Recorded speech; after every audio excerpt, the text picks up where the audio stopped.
And the Bible said that Sarai dealt with her harshly.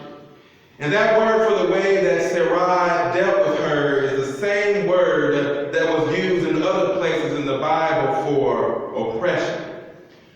So Sarai began to oppress and to mistreat Hagar, and it got so bad for Hagar that she decided that she wasn't going to stand for it anymore. So the Bible says that she ran away from her mistress. And in verse 7, the angel of the Lord found her by a spring in the water in the wilderness. And he said, Hagar, slave girl of Sarai. So the angel of the Lord knew exactly who she was. Where have you come from and where are you going? And Hagar said, I am running away from my mistress Sarai.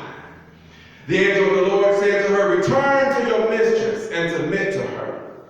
Because, church, a lot of times when things get hard for us, the first thing we want to do is run away. Yes. Because we don't like to be uncomfortable. Come on now. We don't like having to deal with pain. Yes. We don't like to be put in situations that are less than ideal. And I will be honest with you all today, church, I'm not so sure that if I was in Hagar's position that I wouldn't have run away too.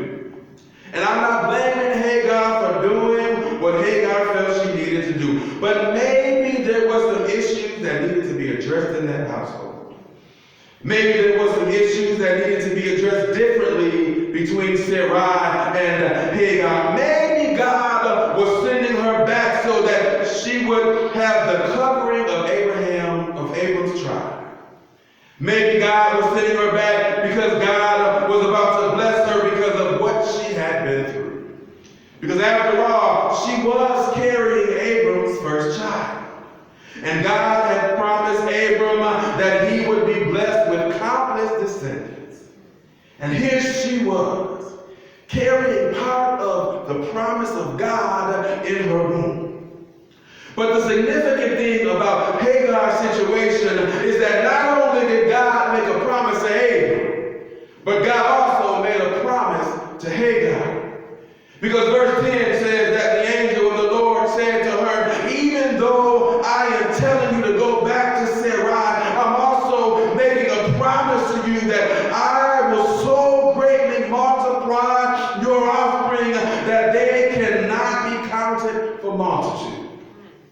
And church, this promise that is made to Hagar is the same promise that God made to Abram. So despite all that Hagar has had to go through, she is blessed with the promise of God. And the angel of the Lord said to her, now you have conceived and shall bear a son. You shall call him Ishmael, for the Lord has given heed to your affliction.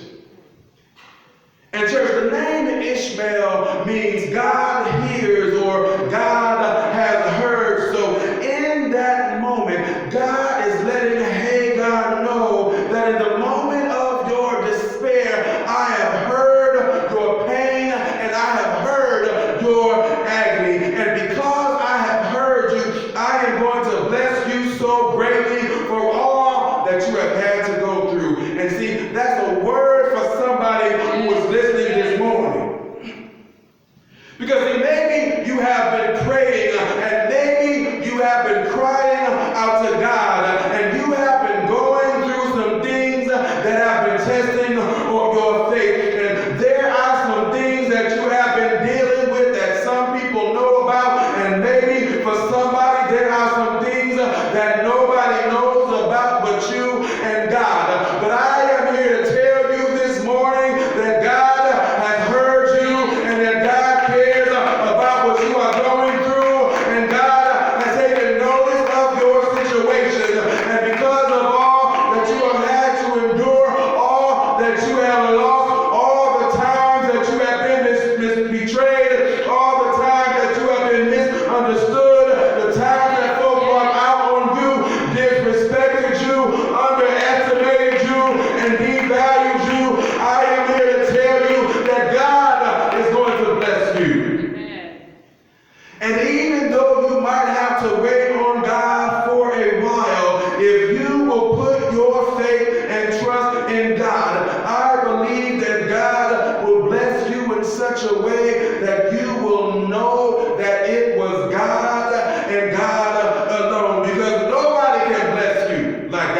bless you.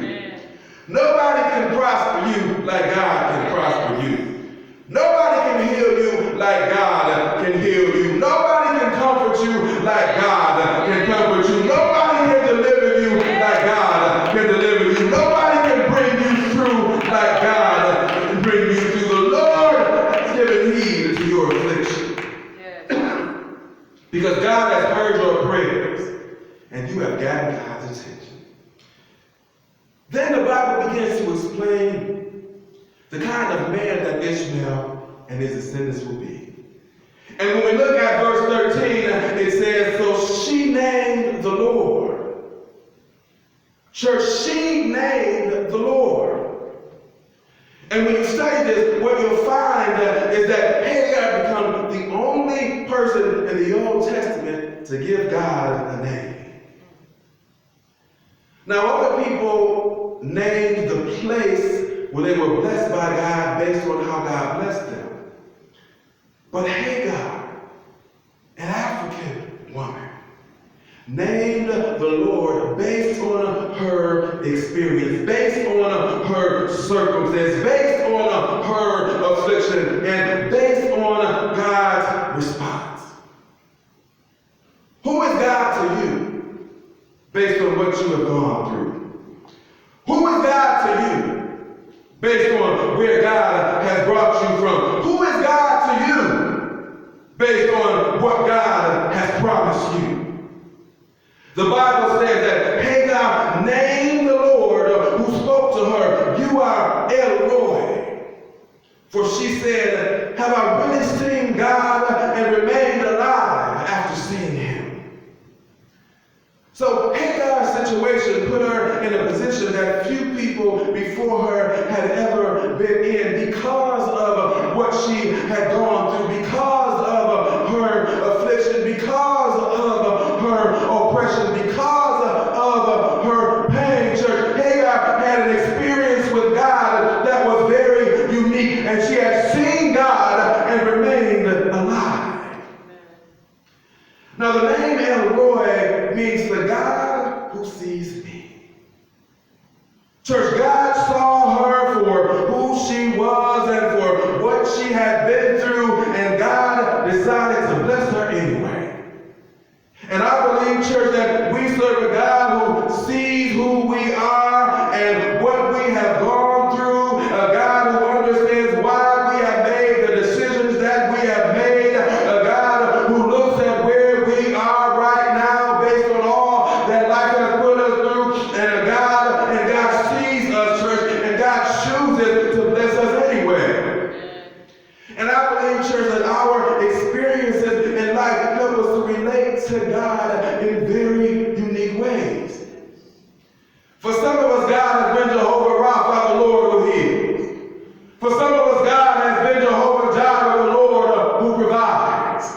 For some of us, God has been Jehovah Nisi, the Lord, my banner, or the Lord, my victory. For some of us, God has been Jehovah Ra'ah, the Lord, my shepherd. For some of us, God has been Jehovah Shalom, the Lord of peace. Church, we serve a God who is El Shaddai, God Almighty, El Olam, the everlasting God, El Shaddai, God Almighty, Elohim, the creator of all things, the God who said to Moses, I am that I am. So whatever you need me to be, God says that's exactly who I will be for you. Church, Hagar had the opportunity because of her experiences to name the Lord El Roy. And the well was called Bir Lahai Roy, which means the well of the one who sees me. Church, whatever you are going through, God sees you. God hears and God sees. God has heard all of your prayers. God has heard all of your cries. God has even heard the thoughts that you had that you haven't even spoken out loud. And God has seen all that you have gone through throughout your life and even very recently. And I'm here to let you know that God has not abandoned you. That God has not forgotten about you. That God is right there with you every step find yourself in the middle of the wilderness just like Hagar did, I'm here to tell you that God hears and that God sees you there. Amen. Church, this is a story about a dysfunctional family that was destined to be blessed by God.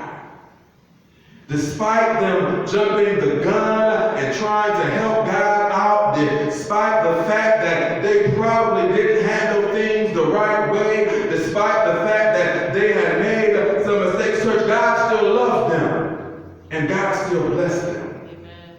And in honor of this Mother's Day, I really want to lift up Hagar. Because Hagar was a woman in a patriarchal society that didn't really value women very much at all. In fact, church, not only was Hagar a woman, but Hagar was a slave woman of African descent. She was a woman who had no voice. She was a woman whose body was not her own. She was a woman who may or may not have consented to sleep with her mistress's husband. But whether she consented or not, church, she really did not have a choice. And eventually, she was so mistreated and treated so badly that she decided that she had taken all that she could take, so she took her chances in the wilderness where she was met by God. And because of her experiences, with all that she had gone through, she was assured that God had heard her and that God saw her and God gave her the same promise that was given to Abram.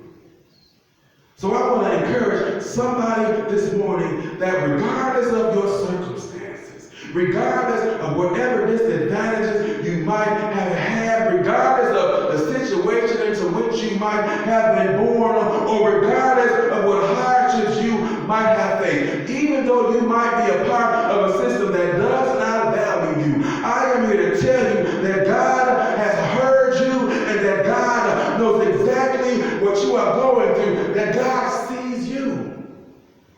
And that because of your experiences, you can probably relate to God in ways that other people might not be able to. Amen. But know that through it all, and in some cases, church, because of it all, I believe that you are a candidate to be blessed by God. Amen.